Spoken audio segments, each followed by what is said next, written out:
Israël a promis, ce mardi 18 mars 2025, de poursuivre l'offensive à Gaza jusqu'au retour de tous les otages. Israël a mené dans la nuit les frappes les plus intenses depuis le début de la trêve en janvier. Ces frappes ont fait au moins 413 morts selon le ministère de la Santé du Hamas, en majorité des enfants et des femmes. Ces frappes, décidées par le Premier ministre israélien Benjamin Netanyahou, font entre autres suite au refus répété du Hamas de libérer les otages.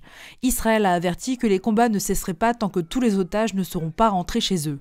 Sur les 251 personnes enlevées lors de l'attaque le 7 octobre 2023, qui a déclenché la guerre dans la bande de Gaza, 58 otages sont encore retenus à Gaza, dont 34 ont été déclarés morts par l'armée israélienne.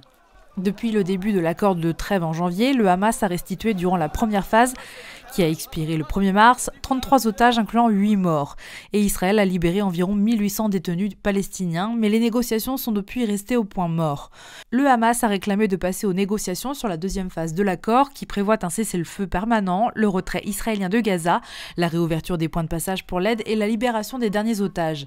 Israël, pour sa part, souhaite une extension de la première phase jusqu'à la mi-avril et réclame, pour passer à la deuxième, la démilitarisation totale du territoire et le départ du Hamas. Malgré la trêve, l'armée israélienne a régulièrement mené des frappes sur la bande de Gaza ces dernières semaines.